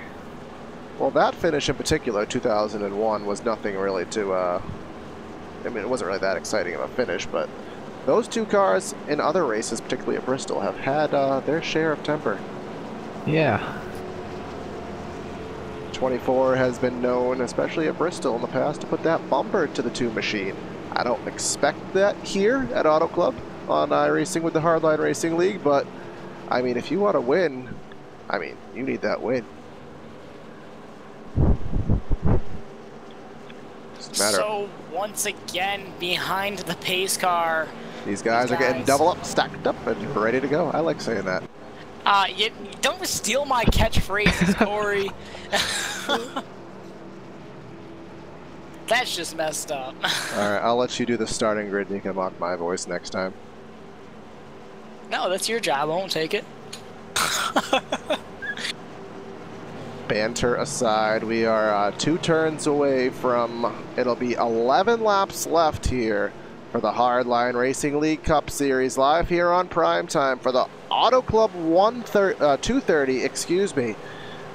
Buckle up, get ready, it's about to be a heck of a finish here, and you're going to watch it live here on Primetime Racing TV.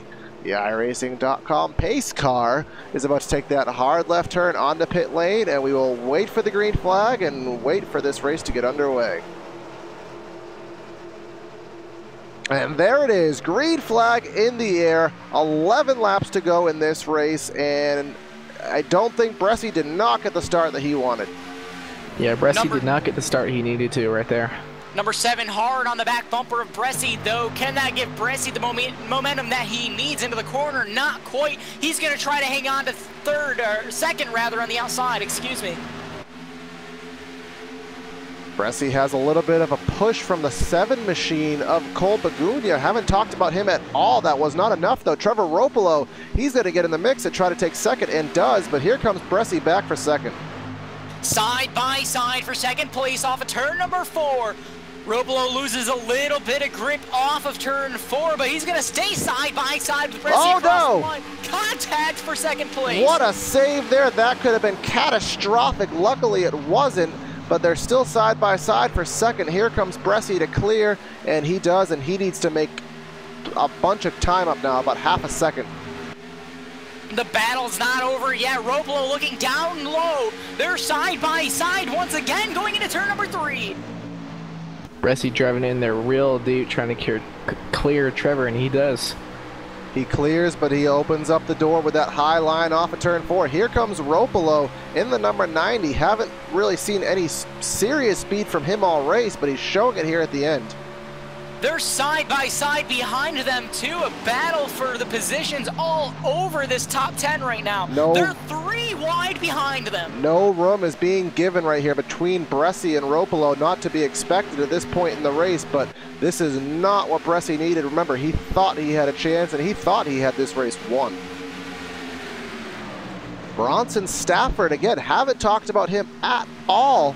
And here he comes, took a look under Bressi there, under 3, was not able to complete it.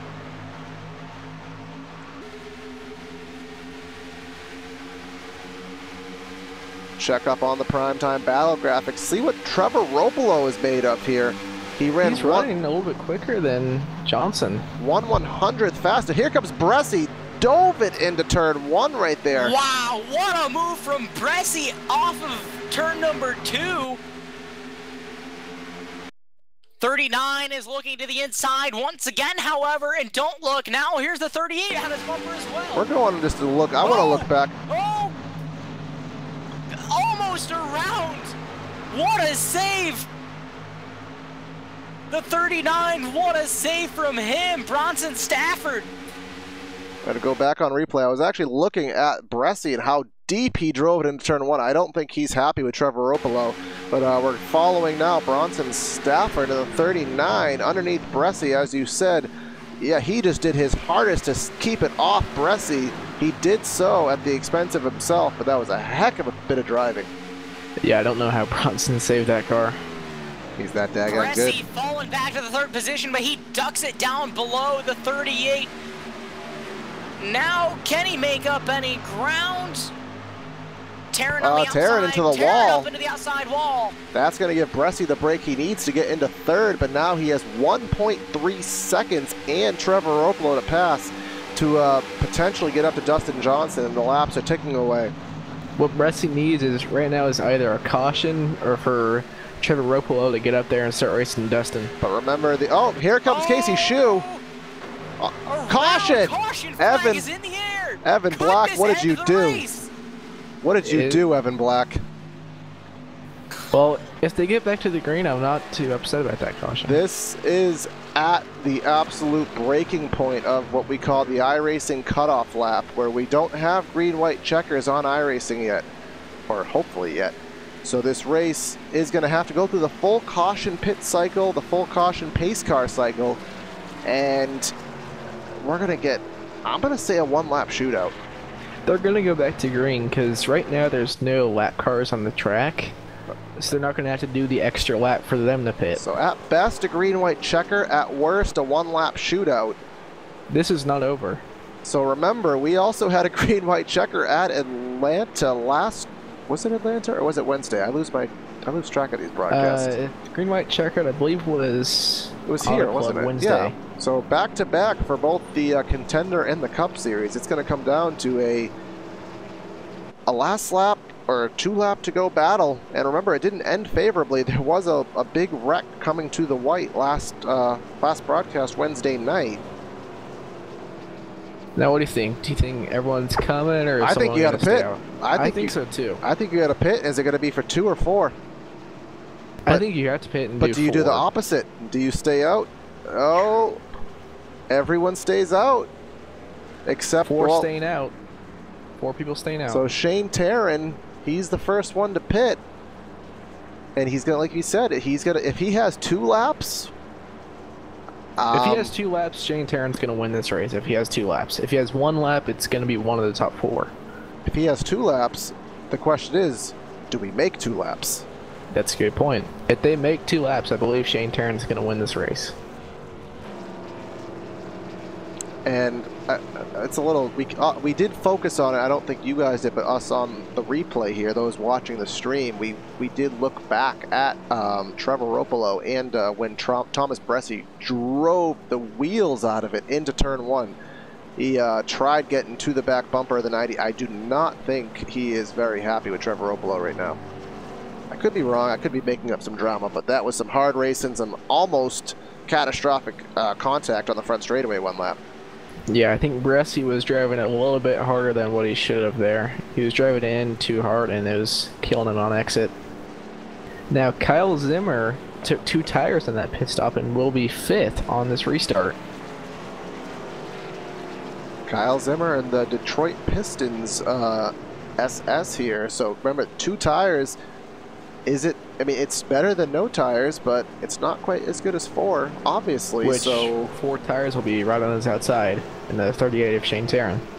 Now, sometimes we see this in the real Monster Energy NASCAR Cup Series. We'll see that a lot of drivers, if you're not on the pole and you're not controlling the restart and the lane, a lot of times you want to be on the outside because you don't get stuck. You have the opportunity to see what's going on and make some moves. So maybe that's actually a blessing for Taryn.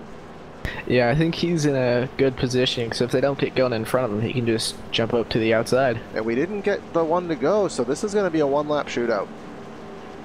They should have gotten 2 to green that time by, and this should be an interesting 1-lap dash because we know that we won't get any more yellows once the white flag is displayed. Yeah, they will go green. They will race 2 miles to this victory, whether we have cars upside down or whether or not it's a 5-wide battle. It will finish under the green flag. Whether it's an 11-car wreck or a 10-wide for the lead. 10 wide. This track's wide enough. You could maybe do it down the backstretch if you went under the white line. Dating back a couple of years ago, I remember Daytona in the Xfinity, or what was Nationwide Series, I believe, back then. Who knows?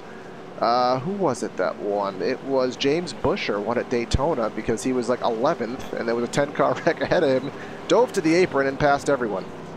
Yeah. Stranger things have happened, so when you think it's over and you think you know what's going to happen, Evan Black says there's going to be a caution, and here we are. So this is going to be a wreck. I don't see any way they can get back without having a wreck. Now, this is what I'm going to be focusing on. So we know Thomas Bresci. I mean, we talked to him. He's very confident. I don't know now with the older tires, but if he thinks he has a shot at this, he's going to know exactly when that 2-car goes, and he could probably push him and force him into going early in the box if he wants to. So Well, they have to go on green. Yeah. I believe. he So. could, if he rolls into the start, maybe gets a little bit of momentum. Does Bressie pull a 3-wide move on the inside? Well, we've seen what he can do from third on the restart from the, I guess, 2 restarts ago. We've seen what he can do. So I'll be interested to see how the 24 approaches the start. If he's able to get a good roll up and really time this start, he could take a 3-wide to 1 and we could be in for a show. So, who are you guys taking to win? Sticking with Dustin? That's a tough one. The 90 shows speed, so I'm going to go with the 90. I'm going to stay with the 24. Are you expecting me to make a pick? Yes. I'm going to stick with Johnson. So And- these oh, guys, Brandon, once again... I don't want to cut you off, Oh, but I did. And GOM in chat is making fun of you about the pace car. And the iRacing Pacehook takes the hard left turn. well, you know what they say. So we'll let you take this restart off and hopefully call it a pace car. So these guys doubled up, stacked up, and ready for the final restart of the race here. And they will take the green flag and the white flag at the same time. The pace car getting ready to make that hard left turn into pit road. These guys ready to go. Bressie right on the back bumper of Johnson. Pace car pulls off, awaiting the drop of the green flag. Green flag is in the air. These guys are underway once again for the final restart of I the think night here at Bressie got the Arnold. start he wanted there. Actually, not quite. Lost a little bit of momentum, but here comes Trevor Ropolo. He's dead even. He's in the ideal spot on the outside. Look They're at Bressie. 3 and 4 wide behind them, but the battle for the lead is on side by side off of turn number 2. Trevor Ropolo, have not talked about him all day, is side by side with Dustin Johnson, has a hair of a lead down the back straightaway into 3 and 4 for the final time. Side by side, still coming through turns 3 and 4. The battle for the lead down the front straightaway. Johnson with the advantage. Who's gonna get it? Crossover, front straightaway. He wins He's him! turned. Trevor Ropolo in, Big albeit wreck across the start-finish line. Carnage after the checkered flag.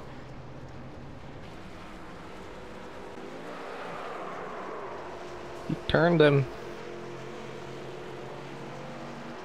And that's going to put Dustin Johnson, who is leading 800 feet before the start finish, back to 7th.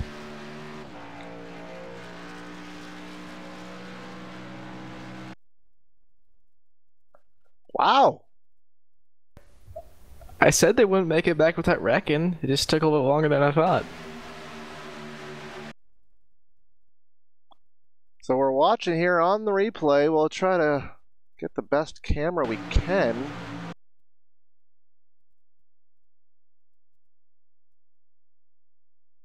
I think Johnson just pushed his luck with the block, and Ropolo went to the apron, and when he went to the apron, it was a little bit of a bumper hook there.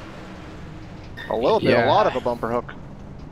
I think Johnson just went down the block and Ropolo was already there. Yep, it's kind of a Carl Edwards Talladega situation. You can block once, but you block twice. He's probably going to be there. Take it on slow-mo here, following Ropolo. You can see he had that momentum, not enough to beat him to the line, but enough to kind of make something happen, and made that contact, send Dustin Johnson, and they're 4 wide for third, crossing the stripe, where we had yet another incident. So we are going to catch our breaths and take a quick commercial and talk to some of these drivers. So stay with us.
And we're back here on Primetime Racing TV after what was a interesting finish, to say it bluntly. So let's get our post-race interviews going.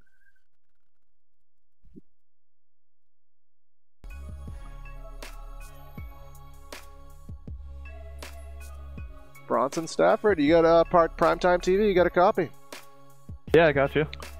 So a very well dynamic race. We saw a little bit of a hectic start, a long green flag run in the middle, and then obviously a very interesting finish. So how was your car, and how do you sum up this race for you? Yeah, I didn't get many laps in practice or qualifying, so I was kind of unsure what to expect. And then, a caution happened right off the bat, and teammate Shane and I, we went in and we took tires even after a turn, and we were gonna try some things out. And we went the whole first run, and we were able to run long run and catch and pass people. So I think we were the best long run cars. But the short pitting strategies that people were doing, I think really it was so weird how it worked out. It was definitely like the better way to go. So like we're kind of playing catch up, and the car was just good. We just never had the track position or the timing, and then all the cautions came out. It just got better and better. Went for third one time into 3 with Bressie, and I think he down a bit. I probably came up a bit and had to save it. Lost all the position, another caution, and got a 1-lap shootout. So somehow got back to third, and that's awesome. But car was good all night, really fast. So feels good to come out with a good finish. Yeah, it doesn't matter how it shakes out in the end. All that matters is what you took home in the end, which was that third. So anyone you want to give a shout out to? Yeah, I'll shout out my main sponsor, Cineplex. I have Evil controllers on the car this race, though. That's a shared sponsor with Shane. Shout out my teammate, Robert Kenny, Shane Tarian. Walker wasn't here tonight. Michael wasn't here tonight. Tom wasn't here, but they're usually here Wednesdays and today, and our other leagues on Thursdays always running with us. And you guys broadcasting, and Cody for running the league, because it's always nice to have a place you can go race every week, and having it broadcast is a huge bonus and not something that's the easiest to do. So appreciate that. Yeah, 10-4, brother, and thanks for the shout out, and again, congrats on your finish. Yes. Alright, and I do want to apologize. Usually I have kind of an overlay that shows you who finished where, but given that interesting finish, it's not working, so can't give you the overlays. But the second place finisher is Shane Tarrant, so I'll let you take that away, Brandon. Shane Tarrant, you got a copy. I got you. So you finished second place here tonight, and we saw you a couple times throughout the race kind of fighting for position. Do you think that you had a top 3 car tonight, and how'd your car feel throughout the night? I think if we were all on the same strategy, I think I was the fastest car. Not to shoot my own boat, but I started from the back a couple times and made my way back up to the front. But I definitely had a fast car, but it was good. It was, for Auto Club, it wasn't bad. It was tight or loose. Really depended with how you drove it, but finishing second 3 weeks in a row was kind of disappointing. Yeah, so at least you're not finishing outside of the top 3, though. You're getting those podium finishes, and take them as they come. What were you seeing in front of you on that final lap? I don't even know. I don't even know how I got there. Like, I entered turn 3 and I got right to the back of the leaders, and I was like, oh man, I might have a chance. And I was just zoned in. It was like tunnel vision, just trying to survive, because I thought we were all gonna wreck. Well, you did an awesome job. Came across the line in the second position. Is there anyone that you'd like to give a shout out to tonight? Yeah, I want to give a shout out to obviously Cody for putting the league on. You guys for broadcasting. You guys do a great job. And then of course my teammates Bronson and Robert Kenny, even though he had a pretty bad start. And then yeah, overall everyone else. All right, awesome, Shane, and once again, congratulations on your podium finish. Thank you. All right, and now no one else but your winner, Trevor. All right, Trevor, you got a copy. Yeah, I got you guys. How's it going? Good, good. So we saw you kind of running the top 5, end of the top 5, the majority of the race there, but with the sequence of events, you saw yourself right in the mix for that last shootout, and obviously the finish spoke for itself. So just kind of talk about that and just how your race played out. Yeah, it was, it was a fun race. I don't think I had, a winning car. I was surprised. I usually, I'm able to kind of save tires better than some of the guys, and I really wasn't doing that tonight. I couldn't really figure it out. I don't know what it was. It was like tight, or I don't know. Maybe I was over driving. I don't know. But towards the end, I started to kind of figure out how to drive it a little bit better. And so I was getting faster, and I actually didn't want to see the cautions come out there. I kind of wanted it to go green, but if it had, I think I had, second, third place car, probably third place car at best. So I guess it worked out, and it sucks coming to the line there. There was blocking, and we were racing really hard there for the win, and I know. I think he's mad at me, but I certainly didn't mean to take him out. He didn't, I didn't lift, he didn't lift. That was just kind of the way it worked out there. Was that kind of just the good old-fashioned bumper hook there? That's what it looked like from us. No, I didn't try to hit him at all. I was going to go, I was going low on him, and he went down to go low, and then I was going to go high and just try. I think I was about to come up short, basically. So the fact that contact was made, I guess it worked out in my favor. It's not, I certainly wasn't trying to wreck him or anything like that, but he's mad for now. But once he watches the replay, I'm sure he'll be okay. Yeah, obviously that's not how you want to take it home, but ultimately you did take the W home, and you have to be happy about that. So anyone you want to give a shout out to for your victory tonight? Yeah, I'll take it. There's no doubt he had the best car tonight. That's for sure. I was surprised I got alongside of him in the first place there, coming to the line. And that's the way it goes. If you're blocking, sometimes you take the chance, and the guy behind you, coming to the checker, he might not lift, and I didn't. So, but yeah, I'd like to thank Racing Electronics, Fan Vision, Cody for putting on the league, you guys for broadcasting, my RDR and Aegis teammates. That's it. Thanks, guys. Yeah, thanks, Trevor.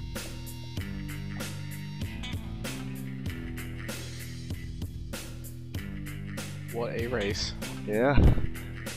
They, like you said, sometimes even though they go green and you kind of get skeptical on how it's going to play out and if it's going to be a tight finish, it always manages to be a good one. So we'll bring you the finishing order here from the Auto Club Speedway and wrap up coverage here on Primetime TV.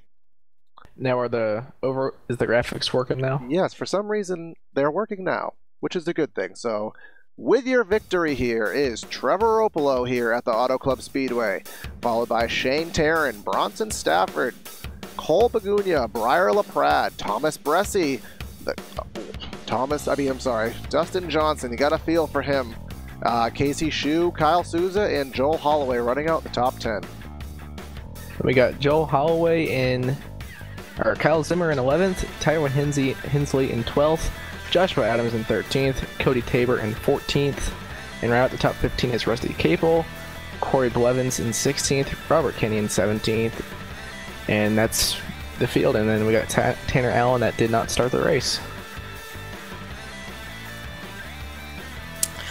Alright, folks, so quick shout out to our sponsors, Air Movement Fabrications and Krutz Custom Graphics.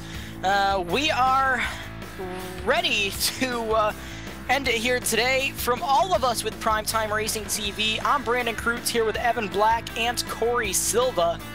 And have a good night, everybody. Have a great night. Have a good night.